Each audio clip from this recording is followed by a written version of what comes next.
วันนี้นะครับอยู่ในคำทำแล้วนะครับผมจะมาทำเมนูเดี๋ยวท้ายคลิปผมจะบอกนะครับผมยังไม่บอกเมนูนะครับครับตอนนี้เราจะทำอะไรครับเราจะทำผมก็ไม่รู้เหมือนกันคำมินตอนนี้ทำอะไรครับ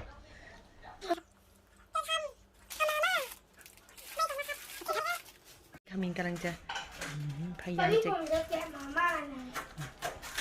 ระวังมือด้วยนะครับได้อย่างครบเลยเตรียมวัตถุดิบนะครับ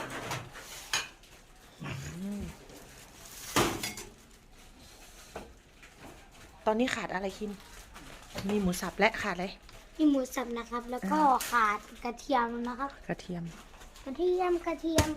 ยู่บนนี้ครับ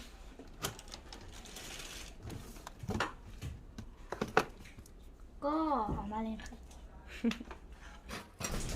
มันจะกินอ่ะไปตั้งเลยครับเสร็จแล้วกลับไปกินเนาะเสร็จ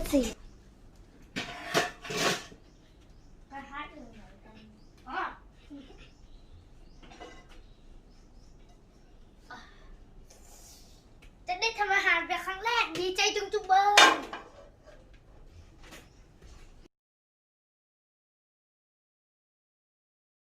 เอาน้ำมันใส่ไหมไม่รู้ไม่ต้องเอาใส่น้ำมันเอานี้ไปแล้วก็แค่จุดไฟแค่นี้ไม่ต้องใส่น้ำน้ำเดี๋ยวทำไมอ่ะไม่รู้แล้วก็นี้เลย push and turn ทำอะไรกันน่ะผมจะทำกับข้าวฝีมือผมเองครับทำอะไรมาม่าครับโอ้อย่างนี้ใช่ไหมน่าจะใช่นะต้องลดไฟแรงเกินแล้วก็ใส่น้ำก่อนนะครับนิดนึงนะครับพอประมาณมานี่นะครับเดี๋ยวก็ให้คุณคามินทำเลยนะครับขึ้นขอน้ำเพิ่มหน่อยไม่ต้องหรอกเดี๋ยวผมขอทำนะครับ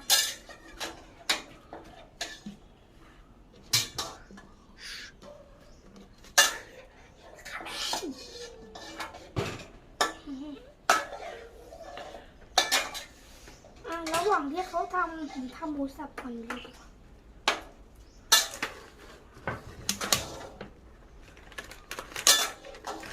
มันน่าจะต้องไปอุ่นนะครับผมยังไม่ชัวร์นะ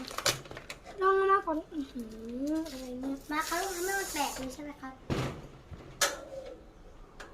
ผมคิดว่าต้องเอาไปอุ่นก่อนนะ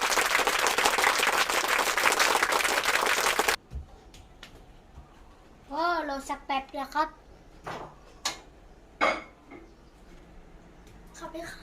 ก็เราเอาไปเข้าไมโครเวฟเลยนะครับคุณมันยังไม่รู้เลยครับว่าทำไงต่อดีฮะอันนี้ผมไม่รู้จริงๆนะครับมาบอกเลยอันนั้นจะเละแล้วพอหรือยังพอแล้วครับ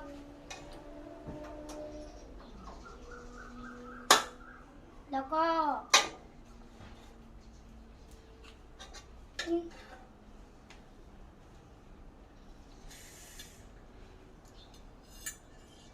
ให้เป็นไรคุณคินเดี๋ยวผมทำเองแต่ว่าคุณคินไปดูเรื่องหมูก่อนครับคุณคินนะครับ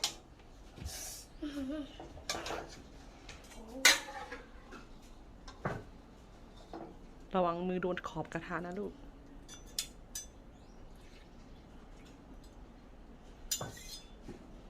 เราก็เสร็จเรียบร้อยแล้วนะครับใส่เข้าไปในนี้นะครับตอนนี้นะครับเราจะเอาน้ำมันใส่เข้าไปนี้นะครับก็เป็นน้ำมันในมาม่าครับ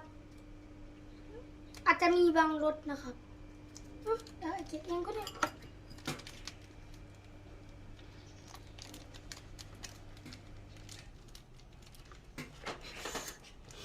ครับก็เสร็จหมดแล้วนะครับแล้วก็คลุกนะครับ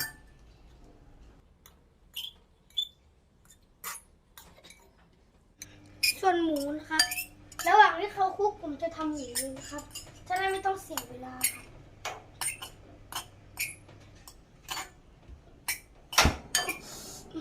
เดี๋ยว เป็นเนี่ยนี่ก็เป็นไหมครับก็ไม่รู้นะเอาสักเดี๋ยว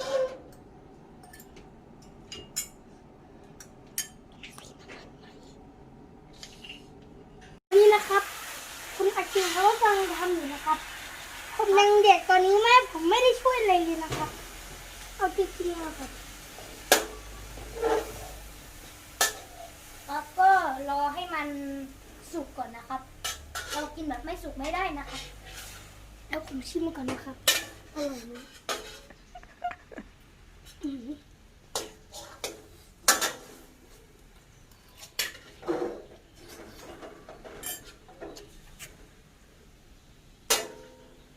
อร่อยนะครับก็บี้ให้มันเละก่อนนะครับผมแข็งมาก่อนนะ มาหมดถ้วยแล้วอะ มาม่าหมด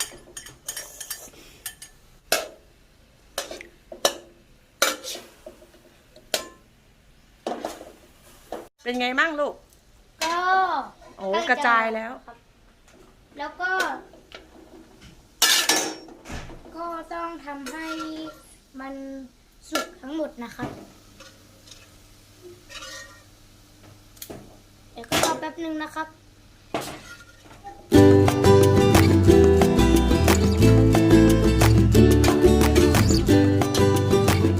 ได้กี่หัวครับหอมแดงจะเอาสักกี่หัว ไม่รู้ครับไม่รู้จริงๆนะผ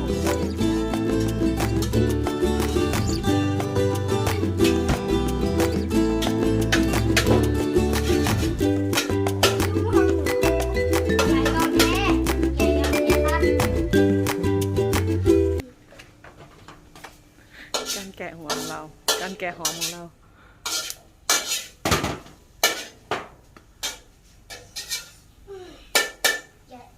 เดี๋ยวผมทำเองก็ได้นะครับ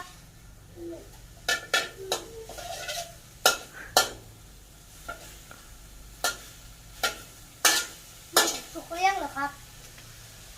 ถูกแล้วครับ ครับ แล้วก็พักเครื่องก่อนนะครับ อร่อยครับ พอใช้ได้นะครับ คุณคิมแกะให้หน่อยครับ ได้ครับ มันก็จะแกะยากนิดหน่อยนะครับสำหรับเด็ก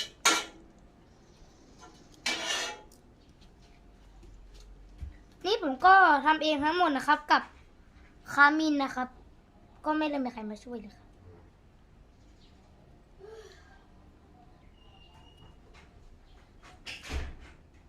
ก็รอสักครู่นะครับ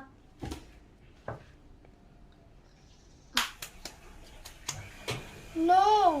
ข้ามไม่ขอกินนี่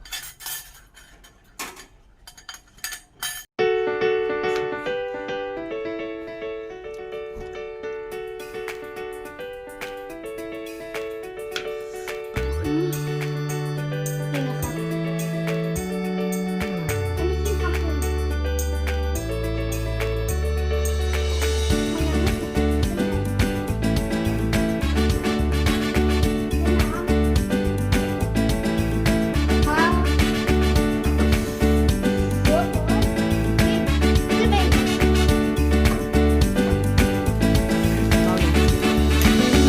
เอา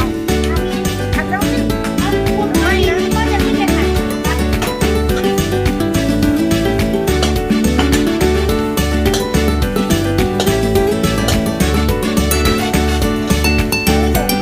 ก็จำไม่ค่อยได้แล้วครับคืนเลยนะครับ คุณตา ข้าวคั่วครับ ข้าวคั่วนะครับ ก็รอให้คนนี้ทำให้มันไม่แดงก่อนนะครับ คุณครับพริกหน่อยดีไหมครับพริกพริกไม่ใช่ครับพริกอะไรก็น่าจะพอได้แล้วนะครับประมาณก็หยุดก่อนนะครับเอาใจเย็นกินนะครับ แล้วก็ใส่น้ำเข้าไปนะครับ โอ้ย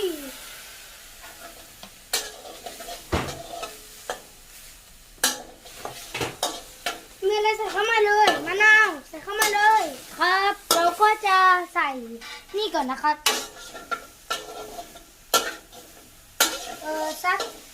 ใส่ช้อนนะครับ แล้วแต่ครับ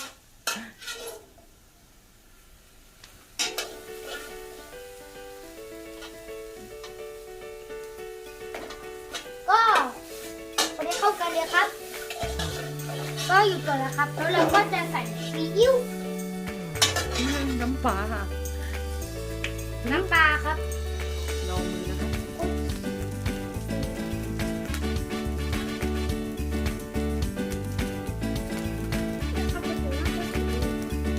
ครับก็ใส่เลยครับคุณมากินนะครับครับเล่นขึ้นมาจากตัว เริ่มไหม้แล้วเอาน้ำใส่เร็วไหม้แล้วคนไม่ยอมคนใส่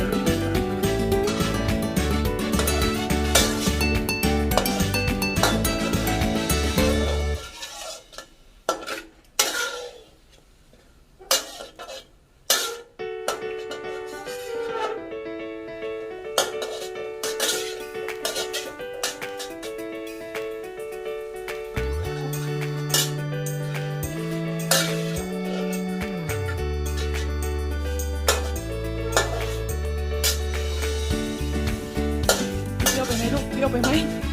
เบาหน่อยเปรี้ยวไปไหม คนละครับ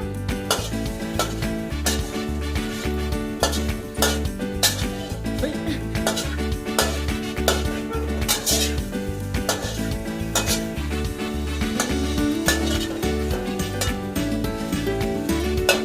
ก็คนนะครับขออีกหน่อยนะครับขออีกหน่อยนะครับคนละครับ ต่อไปอะไรครับ อะไรเปรี้ยวๆมันจะ ใช่ เป็นแผลอะไรต่อครับค่ะไม่ลืมหนึ่งอย่าง เออ หอมที่คุณอาคินเขาทำไว้นะครับ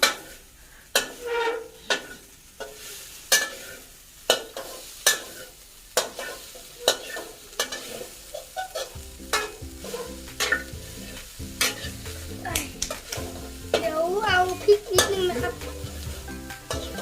ไม่เอาอาคิมครับ ได้ที่แล้วครับก็เกือบได้ที่แล้วนะครับ ก็คุณครับขอใส่พริกนิดนึงนะครับ นิดเดียวนะครับ ไม่ต้องใส่เยอะนะครับ ไม่ต้องใส่เยอะนะครับโอ้ไม่เยอะครับแต่น้ำมันน้อยมากเลยนะครับ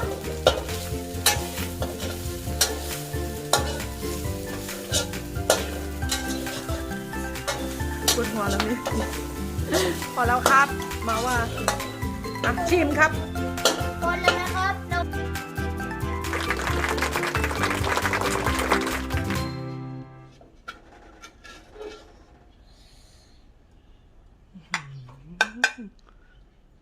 เมื่อกี้จับกระทะเดี๋ยวมันหมุนลูก ขอให้ตักหมดนะครับ ตักไม่หมดจะไม่อร่อยเอาครับ มาว่ามันใช้ได้อยู่นะเนี่ยมิน จะใช้ได้ครับก็แล้วเราก็จะทำการประกอบร่างอะครับคุณครับพี่ก่อนครับ คุณลืมใส่อีกนิดนึงครับ อ๋อใช่ครับ ใส่นิดนึงครับโอเคครับอ๋อยังไม่เสร็จหรอครับ ครับ มา ผมก็จะชิมนะครับ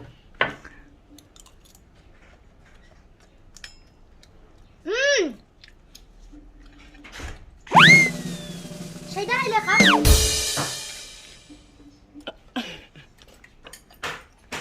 ใช้ได้เลยครับ ไปเสิร์ฟกันครับ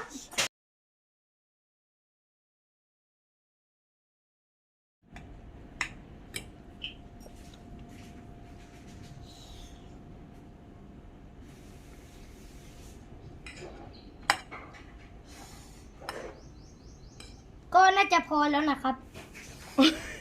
มินใช้ซ่อมไหม ครับก็ โอเค พอแล้วนะครับ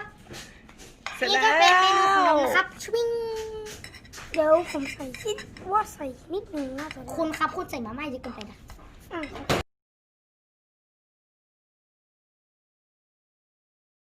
ชื่อลาบ ลาบอะไรลูก ครับลาบหมู อันนี้ผมจะตั้งชื่อเองนะครับ ลาบหมูกับมาม่าครับ โอเค งั้นเดี๋ยวคณะกรรมการจะขออนุญาตชิมนะครับ งั้นเดี๋ยวกรรมการขอชิมนะครับ กับมาม่าลืมบอกไปเลย แล้วก็ผัก อืม ขอบคุณมากค่ะ อร่อยสุดยอด อันนี้นะครับ งั้นกรรมการขอกินหมดเลยได้ไหมครับ ได้ครับ เอาไปหมดเลยครับ เฮ้ย ต้องให้กรรมการยายกินสิครับ ยิ้ม ยากไหมลูก ก็มันก็ยากนะครับ แต่ผมก็ทำได้ อืม ครับ ก็ต้องให้คนช่วยนะครับ สิ่งที่ผมทำพลาดเป็นนิดนึงนะครับ คือบางทีพี่ของผมอะครับ จะใส่น้ำเยอะเกินไป โอเคนะครับ มันก็ไม่ค่อยยากเท่าไหร่เหมือนที่เขาพูดนะครับ ไลฟ์ตรงๆ ผมกับน้องผมทำเอง 99%ส่วนแม่ช่วยแค่ 1%นะครับ 1%นะครับ อร่อยจริง นึกว่าจะไม่อร่อย อร่อย อันนี้ยอมรับอร่อย เขากินด้วย บางกินหมดแล้วเนี่ยนะ ก็ได้ อืม ขอกินด้วยมาลองชิมไหม ได้ครับ โอเคครับ คลิปนี้ก็ จบ ขอ แล้ว ลา นะคะ ไปก่อนเนาะ โอเค มากน